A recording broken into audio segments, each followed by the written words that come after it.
So our next speaker is Maisie Mccabe. For those of you that don't know Maisie, Maisie is the UK editor at Campaign, and she's here to announce the 30 Future Leaders list. So over to you, Maisie. Thanks very much, Stephanie.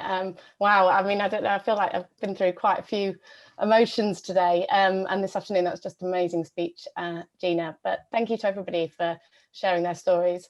I know how much work goes into putting all these events on, and so Stephanie and Ali and the team, you've done an amazing job.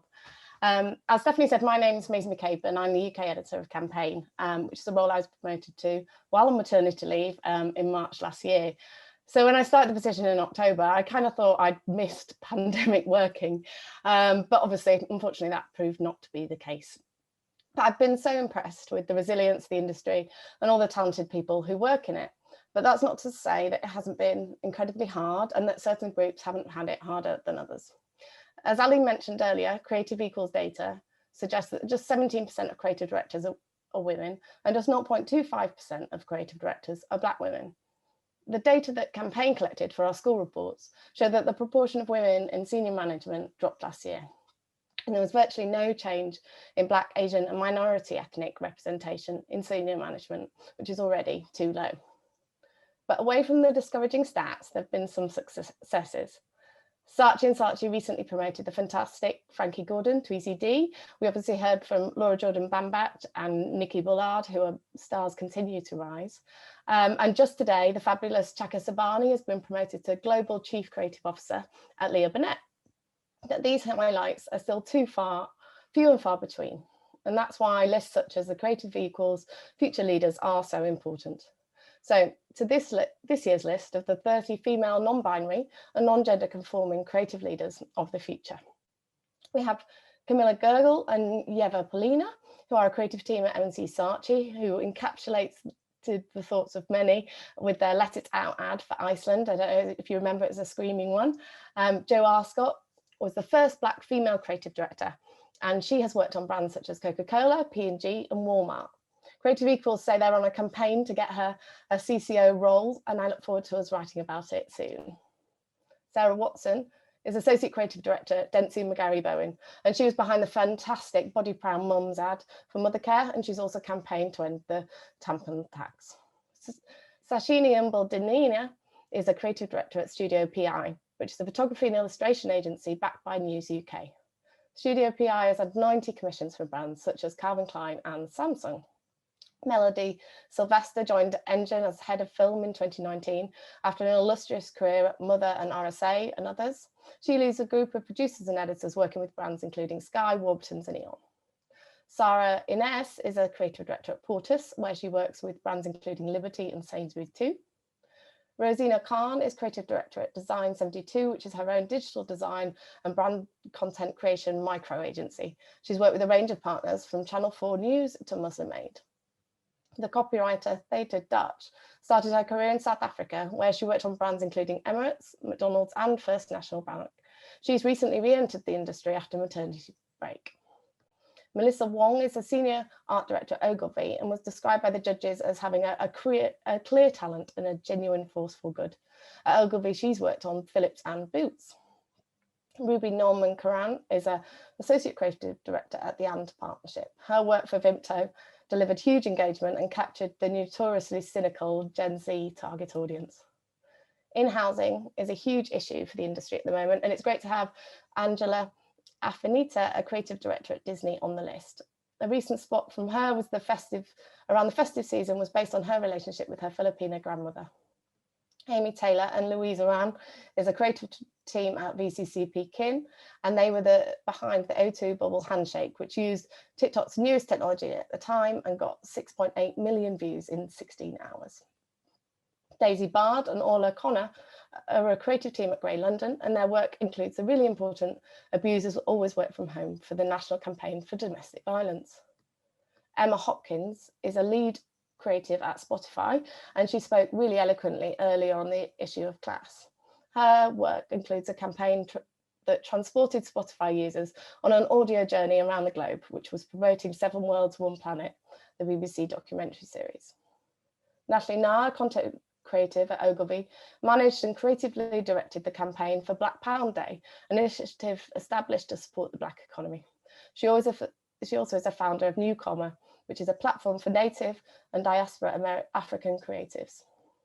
Brodie King, who's a senior creative at the And Partnership, works with brands including Argos. Judges says she embodies the holy trinity of leadership. She knows what she's doing, how to get things done, and who to bring along the journey. Lauren Peters and Augustine Surf are a creative team at AMV BBDO, and they were behind the agency's Pain Dictionary for Libres Body Form. They also have their own podcast, The Walker's Switch. Nicola Wood is a creative director at Ogilvy. She mentors young talent and led the BA's centenary campaign, as well as the prescribed kindness activity for Boots. Megan Egan is a creative at Creature, and she was behind the new brand platform for Moonpig, as well as the social push to encourage people to unfollow Donald Trump. Amy Farsi is a multidisciplinary creative at Pablo, where she works with the NHS and Comic Relief, and she also set up the agency's DE&I committee. Maisie Willis and Antonio Gizonio are a creative team, at VML Y&R, where they work on Nivea and Haagen-Dazs, and they launched a new sustainable vegan cosmetics brand for Avon. Katharina Tudball is a creative director at Superunion, and she's also president of the graphic design jury at this year's D&AD Awards. Genevieve Granston and Selma Ahmed are senior creatives at Adam and Eve DDB, and they worked on the John Lewis Christmas ad last year, as well as the fantastic Ramadan League for EA Sports. Laura Clark combines traditional ad skills with the world of media partnerships in her role as senior creative art director at Drum London. Paddy Pattinson is a creative at TBWA London, where they worked on the Welcome to Cheddartown campaign for Mini Cheddars. Paddy was praised for creating work that takes bravery, vision, and perseverance. Sian Hughes is a design director at Ogilvy, where she's worked at Dove and Boots. Joyce Creamer is a senior creative also at Ogilvy, where she finds time alongside creative award-winning work to be president of She Says London. Chloe Stevenson is a creative at BBH who's working on Absolute and Heinz. She also developed a campaign to raise awareness of the specialist toilets in Tesco's, and she has her own alcoholic jam brand, Damned, which sounds very intriguing. As well as in housing, another issue that's on the rise is the consultants. And so it's great to have Rebecca Davey on this list. She's a graphic designer, art director at the design studio ECLDN, which is part of WC. She's also hugely committed to inclusion and campaigns on climate change. Finally, and thank you for bearing with me, Bethan Lewis is the head of creative at Google Labs, and she was chosen for her blend of creativity and technology, which was shown in works such as Inside Abbey Road, which allowed fans to go through and have a look inside that famous recording studio. So congratulations to everybody on the list. You're a really inspiring bunch. There's also a whole raft of ones to watch that I think we'll go on to. But I just want to say, at Campaign, we really look forward to writing about your careers as they continue to flourish. Okay, Ali? To say it is really hard to curate that list, and my ask to you, Maisie, next year is, can we make it 50? Because honestly, it should be 50. And also what we really see with these lists is often people are seen within their companies for the first time. They get some PR out of it.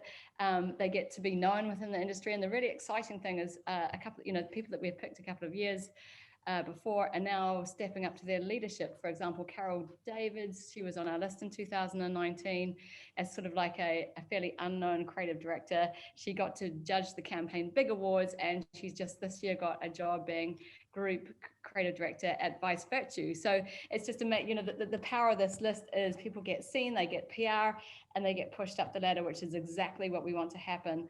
I have got a ones to watch list, and if we could just flick to that, that would be brilliant.